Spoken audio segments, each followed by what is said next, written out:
Welcome to the Circuit of Success Podcast. The Circuit of Success Podcast. With your host, Brett Gilliland. Brett Gilliland, Visionary Wealth Advisory. The Circuit of Success Podcast. Let's start the show. Welcome to the Circuit of Success. I'm your host, Brett Gilliland. I've got Bill Blankschaen with me. Bill, how you doing? I'm doing great, Brett. So glad to be here. Awesome. Well, it's good to have you. And you're down in beautiful Orlando, Florida area. I am enjoying sunshine like every day down here, but you're in a beautiful part of the country too. So my experience, every place has its own story. Every place has its own advantage. Every place has its own unique goodness to it that just got to find the right fit. That's right. Absolutely. Well, you are the founder and chief story architect of StoryBuilders, which is a creative team of storytellers who share his passion for helping people live a story worth telling and serving them with excellence and genuine high-trust relationships. So you can't beat that. I love that. Got a lot more stuff here, but I always like to start with, Bill, is what's helped make you the man you are today? What's helped make me the man I am today? Yeah. I'll go with several things. First of all, my faith. My faith is really at the core of everything that I do. My faith in God drives that. And I think maybe even partly because of that, I just my fascination with story. From a young age, I was so fascinated with story and storytelling. I was the nerdy kid who read the breakfast cereal box 5 times while I was eating, right? I was always, well, what's on here? I'll read the ingredients too, whatever. And I was the kid who was hanging out at the library on the weekends reading Shakespeare, right? Because I was like, stories are cool. I want more stories. Yeah. So I think a lot of that has shaped who I am and my passion for stories, for storytelling, and for helping people see that each of us has a story. We're each living a story, and that story matters in a significant way. And it can be leveraged strategically to help other people if we're willing to embrace it and develop it and lean into it. Yeah. So you got a new book I know coming out. It's called Your Story Advantage. And so what I wanted to dive in today is talk about that. Talk about we'll talk about the book later, but talk about the power of your story and how do you find out what your story is, right? Because maybe I'm the man or woman driving down the road right now, and I don't know what my story is. Where do I start? Yeah. Well, let me share a little bit about my own story. I think that'll be a good example of that. Perfect. When there was a time when I ran a private school. I actually helped start a private school and then ran it for many years. And I was doing good work. I was helping kids. I was helping families. It was rewarding in its own way, and yet I kind of felt like I was leaving something on the table. I'd always thought of myself as a writer, but I wasn't writing. I always thought of myself as a storyteller, but I wasn't telling stories. And so there came a point where I knew I didn't want to live to regret that someday and wake up and realize, I guess I didn't do anything with that. So there came a point when I let go of that, stepped out of that into the unknown to pursue this. And I never worked harder in my life, quite honestly, Brett. It was, I was technically unemployed and working longer hours than I ever worked, studying storytelling and books and publishing world and talking to all the publishers and crafting book proposals and figuring out the science and art of storytelling. And, I remember one day in particular that, you might relate to these moments when, I was sitting in the backyard, pen and paper in hand, trying to write. And it was we were in Ohio at the time, beautiful spring day, and the sun was shining and the birds were chirping. On the outside, everything was great. But on the inside, I was just totally wrestling with fears of, is this going to work? Did I make a mistake? Is anybody ever going to listen to anything I have to say? And it really, really reached that point of like, but I have to keep moving forward. So I kept writing. And as it turns out, the very book I was working on at that moment got picked up by a publisher. And I realized, I'm actually really good at this. And other people wanted more help with it. So I started doing that for other people. And out of that came StoryBuilders. And all of that to say, I really believe that in my experience, this was true, but in others as well, that your breakthrough begins when you start with your story, when you're willing to lean into who you are at the core and then tell that well to the rest of the world.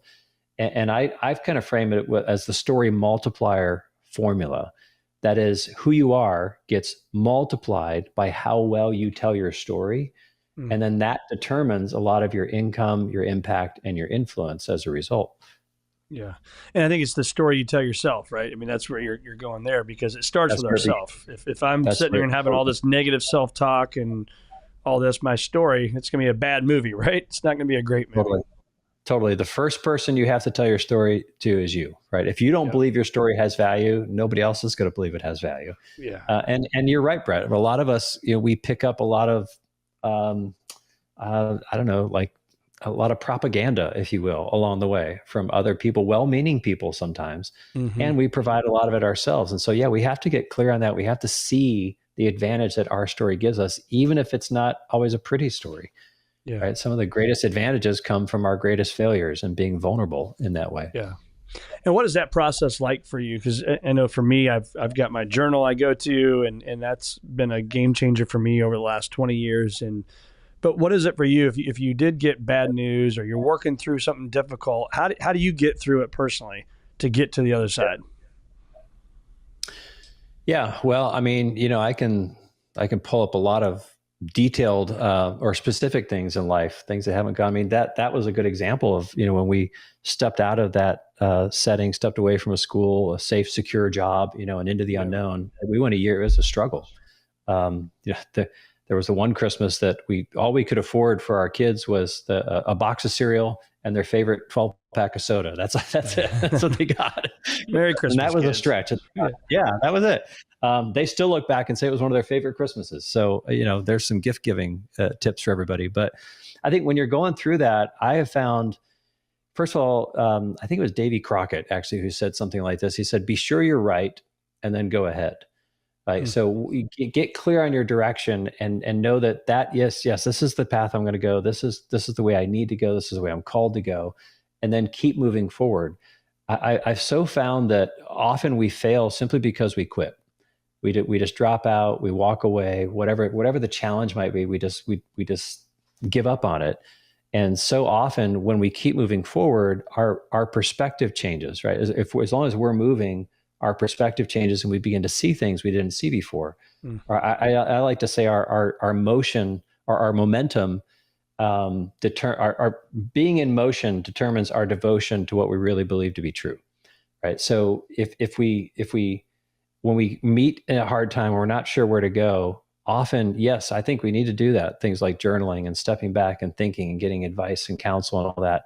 But above all, still moving forward. Wherever we have clarity, keep moving forward. And that's what really fuels so much of our story. Yeah.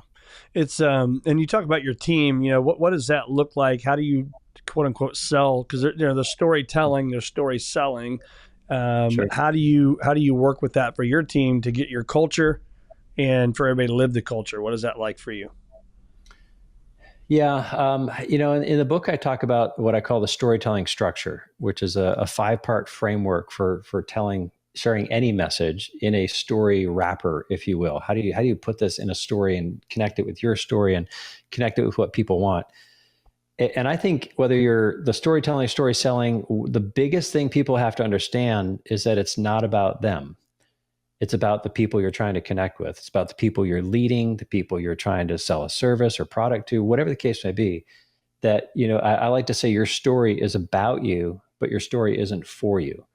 And so you have to learn to share the experiences that you've gained, the challenges, all that. This isn't a therapy session, where it's not just, let me just dump everything on you and I'll feel better.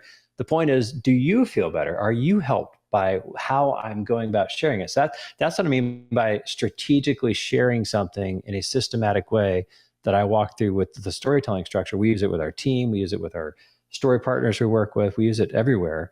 But it really is about intentionally being strategic and flipping the script of it's not about me, it's about them, and starting there. Yeah. So you can see on my microphone here, this is the F greater than P. So our mission, or our story, if you will, is helping people achieve a future greater than their past. And, I wear hats with it. My journal that I have right here is achieving a future greater than your past. When you hear that, what comes to mind for you, number one, but then number two, how do we share that story, right? And whatever the companies that are listening to this right now, their mission, how do you sell that story out to the masses to serve and help others achieve a future greater than your past? Sure. Well, the first thing that comes to my mind is you, first of all, in order to do that, you have to come to terms with your past. Like, you have to be willing to take a hard look at your past and acknowledge what's happened in the past, your wins, your failures, your struggles, all that kind of stuff, in order to then decide what future you want and what's that story going to look like in the future. And I think that's tremendously valuable to self-assess your own story, figure out what that is, and then go from there. And what the other thing that came to mind when you said that was really, I call it getting clear on your brand story. Like, what is the story that you're telling? So many founders, so many entrepreneurs, so many organizations I talk to, they tell their story as an insider, right? Someone who knows the story, they are familiar with it, they know the shortcuts, and they tell it again from their perspective in a way that doesn't really resonate with the people they want to connect with. And so it has to be strategically told from that perspective. And that's why, we take the storytelling structure and we add a few components on the front end to create the brand story edition, where it's a 7-part process where you can go through that process as an organization, as a leader, and get clear on your message for the audience that you're trying to reach. And once you do that, then you can communicate it effectively to everybody, right? So many times leaders and organizations struggle to replicate the wheel. Feels like they're reinventing the wheel. How do I say this? How do I say this? How do I say this? And every time it's a little bit different. But when you get that story told well, that's from the customer's perspective or the audience's perspective, that resonates with them, then everyone's it's copy, paste, tweak, copy, paste, tweak. It creates it removes that friction from the process, that people know what to expect, and that builds trust in that process too. Yeah. Talk about your faith. You mentioned it earlier, but how's your faith and your, obviously I understand the faith on the personal side, but the faith in your work life, how does that come out to you? Yeah. Well, I mean, I don't really make a distinction between the two. Like, life is life. Right.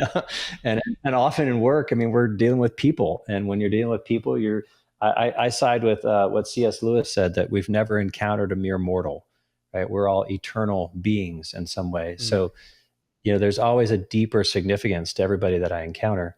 And in our faith, like we like to talk about, we are a Christian company.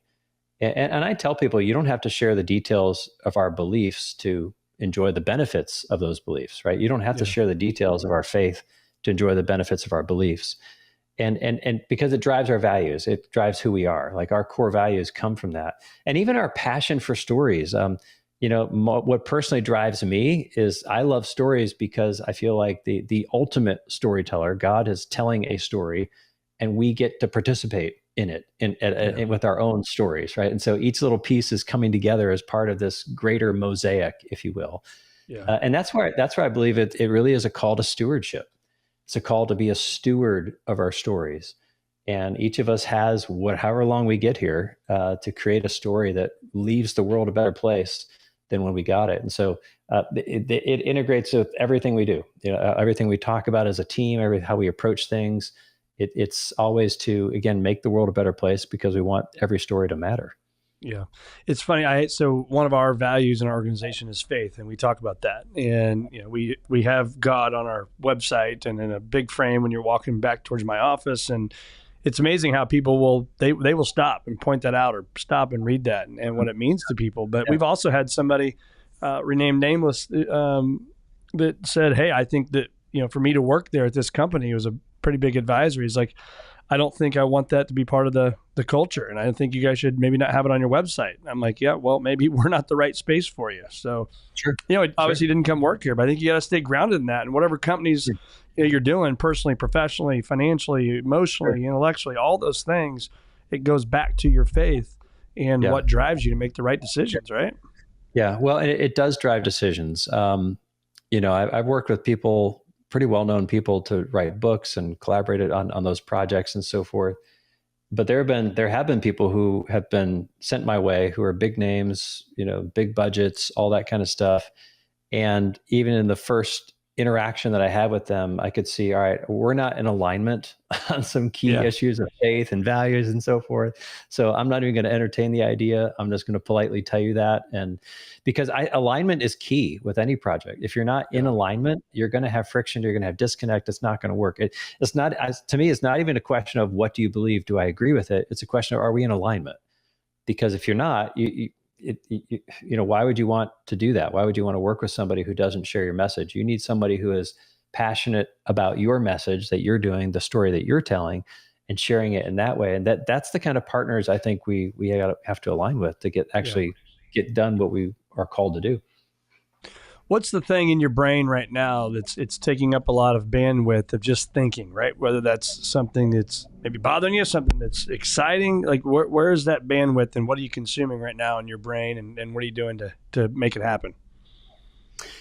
It's just a lot of cool stuff that we're doing that's taking up a lot of the bandwidth, right? Growth oriented things, right? So we're getting a lot more into the most of our business up to this point over the first 11 plus years now has been referral based, and people very pleased with what we do, sending people our way, right? That we want that, but we're also getting into more digital marketing space and being able to sell more digital products for those for whom that's a better fit, but also in a way that invites people to work with us personally as well, right? So we're doing more in that space. So anytime you're getting into a newer space, we've done a lot of that for other people. And so a lot of what we're doing this year has been doing what we do for others for ourselves, right? Again, the book coming out in October, we create books all the time. The courses we put together, we create courses all the time, but just doing it for ourselves, getting our brand upgraded to the next level, right? So it's the classic case of, the physician helping other people and not taking care of themselves, but we've decided we're not going to do that. We're going to apply it to ourselves. Yeah, it's good. And take your own medicine, right? Yeah, exactly. And we've been blessed with such a great team, just a phenomenal team. And just, so focused on, just working to find more people that we can help make their stories better and upgrade them and help them build either a brand or business or whatever the case may be to really put that further out there. What are the habits, rituals, if I followed you around for a couple of days that I would see, kind of without fail, these things are happening in your life? What first comes to mind is morning routine. Morning routine seldom varies, if ever. Maybe I'm traveling or something, it'll adjust a little bit, but it begins with an early morning wake up. And, from a health perspective, I don't know how detailed you want to go, right? But I'll do a little electrolyte water right in the morning, get your electrolytes going, get some water in the body. Then some coffee. May I interrupt during this? I use LMNT or Element. Is that similar? Same thing. Yep. That's what I use. Absolutely. Yep. Yeah. So getting that going, because health is a huge priority for me as well, right? So getting that going, and then some quiet space. It's just me. I try to get with open up the Bible for my faith, right? And try to read some passages and think about that, then do some journaling. I borrowed a page from Dan Sullivan's book where he records your 3 wins from yesterday, your 3 wins for tomorrow or today. I do it in the morning, and it just helps set the kind of gratitude expectations, things I'm grateful for, things I'm looking forward to. And then just kind of always trying to create some stillness and some silence in the day then, and just pausing and just asking key questions of God, of, what do you want for me to do today? What do you want me to hear? And just kind of being in the stillness and letting thoughts percolate to the top, and what's on my heart and mind, and giving that some room to breathe. From there, it's off to physical fitness of some sort, right? I'm a runner, so I'm preparing for a marathon and half marathon coming up and all that. So often doing some running or strength training or some component there. Yeah. And then breakfast, and then getting into the office and getting to work. And that gets a lot of my morning routine underway. I will share this. This is one habit I'm struggling with, to be candid with you. I'm working on really putting away my phone like in the evening so I can be fully present with my family.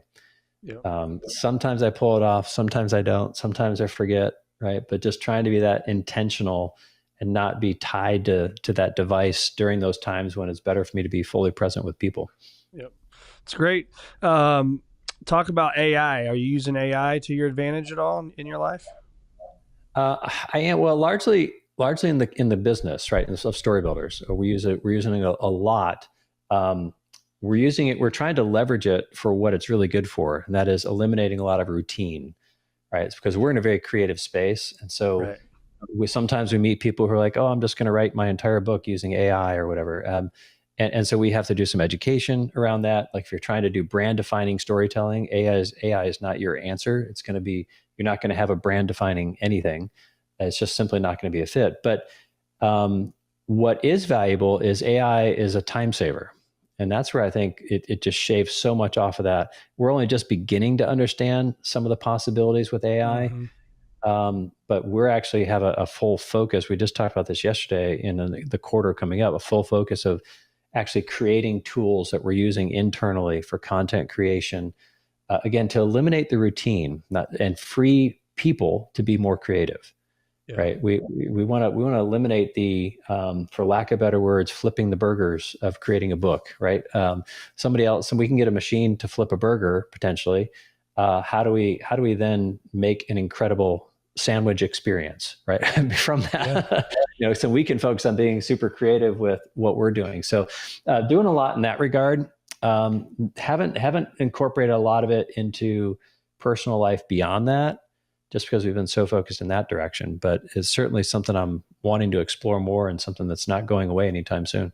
No, it's not. One of the things that I've done recently within the last couple of weeks, and I was messing with ChatGPT and I wanted to see if it would do this, and it does, and it's phenomenal. And I think you may like this, or maybe our listeners will. So I basically prompted it to say, hey, every morning at 7 a.m., send me a notification that it's ready and it's ready for delivery. And I want you to send me a Bible verses, and kind of basically give me a little motivational type talk around being a great husband, a great father, and a great leader, all through these Bible verses. So it's awesome. Every morning at 7 a.m., it reminds me, right? Boom, here it is. Yeah. I open it up. There's the Bible verses. Here's what it says. And it just, starts the day off right, and obviously I can go to the Bible and do that myself, but it's been pretty cool to just have these here, because I don't know exactly the Bible well enough to look to say, okay, where can I find something about how to work, teach your children or lead your children, right? Or lead your family, lead your company. And so it's really cool. It's been bringing that to me. So just some food for thought there. Absolutely. No, I think it's a great example of how to use it well, use it strategically. A lot of the power of AI comes in the prompts of what you're asking. It'll give you what you ask it, right? That's right. And so you have to ask strategically in order to do that well. And I think as long as it doesn't become a crutch, like you said, use AI for that purpose. As long as it doesn't become AI, whatever AI says about the Bible must be true. Right. Just common sense, I think, is what really we need to do in this kind of thing, and I think we'll be fine. Yeah, that worries me as well. I mean, look at the AI and then these robots and all this stuff. It's like, man alive, what are we going to be doing in 5 years? So I'm just hopeful that we remain steady and keep the good stuff going on. So tell our listeners go ahead. Well, I just remember, I don't remember, but having studied history, you can go back 50, 100 years, and people were saying the same things about a lot of technology that came out of, this is going to change everything. It's going to be horrible, or it's going to be great, or whatever, right? All these statements. And somehow, it all works out, and it never proves to be quite what they said it was, but it does change things, right? So it's things are different, and we have to adjust and learn. That's called life, I think, right? It is called life. That is very, very true. Tell our listeners a little bit about your book that's coming out in October, Your Story Advantage. Yeah, well, Your Story Advantage, it really is designed to help people see the value of their story, figure out how can I put a proven structure, proven process, the storytelling structure into play to tell it well, really to tell anything well. It helps you, anything that you're trying to message, it'll give you that clear structure, but then breaks down what I call the story ecosystem. And that is, you think of it as getting clear on your brand story when you're trying to build your personal brand or your business. What is that brand story? I call it the message maker. And then what is the message multiplier? I call that a book. And often putting something in the form of a book is such a powerful tool for a brand or a business being grown. And then from that, building out other IP related developments. How can I monetize it into memberships, courses, workshops, coaching programs, all sorts of things that are out there in terms of the way they should go. And I think ultimately helping people understand that there's tremendous power in collaboration, right? So that their story is powerful and collaborating with others is powerful. I like to say, if you want to elevate, you have to collaborate. And so getting that mindset in place that then can move you to the next level. So the book is really designed to kind of pull back the curtain, see exactly how I've done multiple New York Times, USA Today best-selling books, working with people from Lewis Howes, Dean Graziosi, John Maxwell, Kevin Harrington, a bunch of other big names, and a whole lot of people, frankly, more motivated by a whole lot of people who maybe you haven't heard of yet, but they have a significant story and they're having the impact in their corner of the world and they're growing in that impact as well. Yeah, love it. So our listeners, where can they find it or buy it? Find the book at yourstoryadvantage.com. They can also get it at any of the retailers, wherever they want to go as well. But yourstoryadvantage.com, because we got a whole bunch of bonuses there that are totally free if you go there, and you can claim your bonuses and just equip people with all kinds of resources to help them fully take advantage of the book and be able to move forward and tell their stories well. Awesome. Well, thank you, Bill, so much for being on the Circuit of Success. It's been awesome. We will put all this in the show notes here, yourstoryadvantage.com. And that's the name of the book, Your Story Advantage. So check out the book. Thank you so much for being with us.